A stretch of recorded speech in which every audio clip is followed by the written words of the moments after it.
Hi, I'm Jason, and this is the Cultural Breakdown.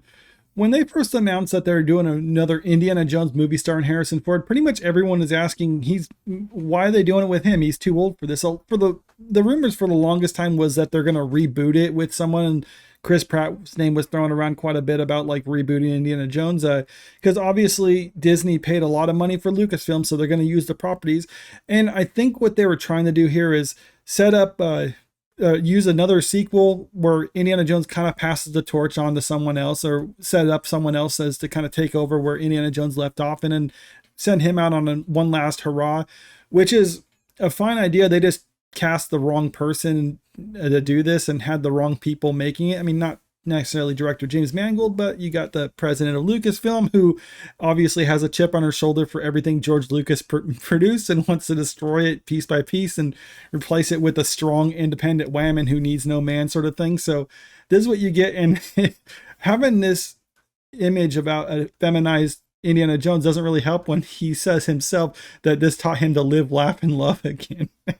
I love that he actually says that, but this is from an interview. He said that like a lot of the characterization that he wanted to do with Indiana Jones was to show the character at the end of his career. He's done teaching, he's done with like his adventures, and but he's not happy with how his life is now and has nothing to look forward to in the future.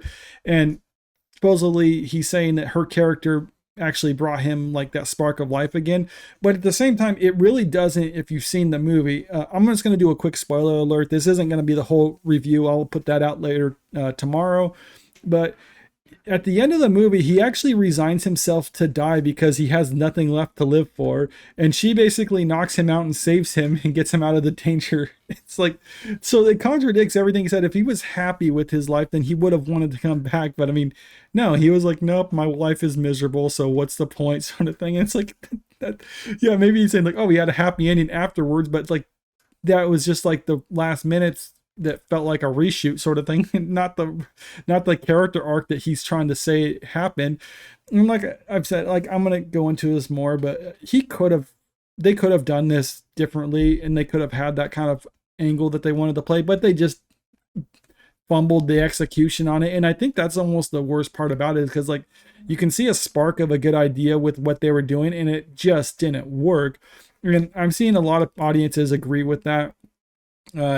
$24 million opening day. I mean, and then couple that with 7.2 million on the Thursday night early showings. I mean, that is just horrible for this movie. People don't like to see their adventurers all mopey around and grumpy and stuff like that. I mean, even in the last Indiana Jones movie in Crystal Skull, I mean, he was still the same character. Yes, he was older, but I mean, he still felt like the same character for the most part. And they just didn't do that then. They didn't capture it with this one. And I think that's the biggest problem with this movie is, and ultimately you're paying for it in the box office, because $24 million for an opening day. This movie needed to make over $100 million on domestically for its opening weekend, and it's not going to do that now. Is it going to get that much globally? Yeah, probably. Is it going to be the biggest box office bomb of all time? I still am not convinced that that's going to be the case. Maybe I just don't think that we're witnessing history with this one, but it's possible. And I wouldn't be surprised. Like I've said before, I think it's going to be in the top 10 worst movies of all time, but this is definitely going to be the biggest bomb of the year, or at least I'm willing to say that's the case, even more so than things like Flash or Elemental. But let me know what you all think in the comment section. How bad is this going to do? Did you see the movie? What did you think about what his characterization is? Do you want to see an old man Indiana Jones? Comment below, let me know. And if you like the video, click the like button, share the video out there, and subscribe to the channel if you want to stay up to date with the latest news. Thank you.